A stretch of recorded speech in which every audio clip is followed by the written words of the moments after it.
மக்களே, ஸ்ரீவைகுண்டம் வந்துட்டேன். தென் திருப்பதியில் இதுதான் ஃபஸ்ட்டு திருப்பதின்னு சொல்கிறாங்க. ஸ்ரீவைகுண்டம்னா ஸ்டார்ட்டு, இதுதான் முக்கியமான க்ஷேத்திரம் அப்படின்றாங்க. அடியேன் சுவாமி யார் மங்களாசனம் பாடினான்னு தெரியல, உள்ளே போய் பார்ப்போம். அடியேன் தென் திருப்பதியில் வந்து ஸ்ரீவைகுண்டம் தான் ஃபஸ்ட்டுன்னு சொல்கிறாங்க. கோயிலும் பிரம்மாண்டமாக இருக்குது.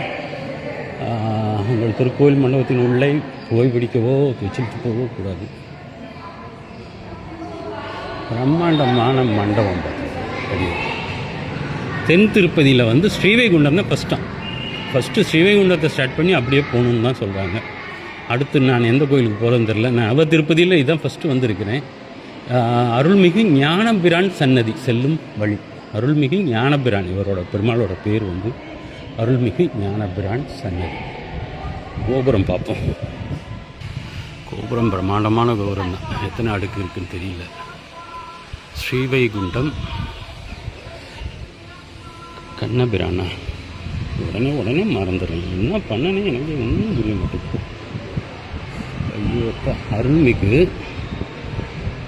ஞானபிரான் சன்னதி, ஸ்ரீவைகுண்டம் அருள்மிகு ஞானபிரான் சன்னதி, நவ திருப்பதியில் இவர் தான் ஃபஸ்ட்டு இருக்கிறார். பார்த்துக்கோங்க. அடியேன் உள்ளே போகிறேன். கோயிலுக்குள்ளே கொடிமரம் வரைக்கும் எடுக்கலான்னு நினைக்கிறேன். பார்ப்போம். ஏன் தேர்லாம் இருக்கும் போட்டு.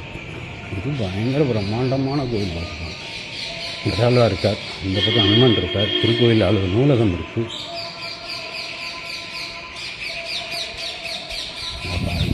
இதுவும் திருக்குறங்குடி கோயிலோட சேர்ந்த தான் போல். நல்லா மெயின்டைன் பண்ணுறாங்க. Well maintenance temple.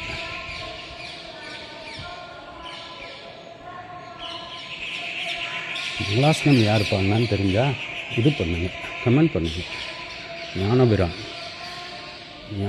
கோவில்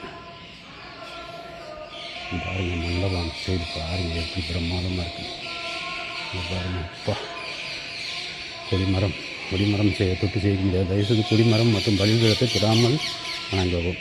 அடியேன் எல்லா கொடிமரத்தையும் தொட்டுருவேன். என்ன செய்ய வேணான்ட்டாங்கோ, செய்ய மாட்டேன். யூண்டியல் கோயில் உள்ள வரைக்கும் போகலாம். சட்டையை கழட்டுமா என்னன்னு தெரில. நேற்று சட்டையை கழட்டிடுவான்னு நினைக்கிறேன்.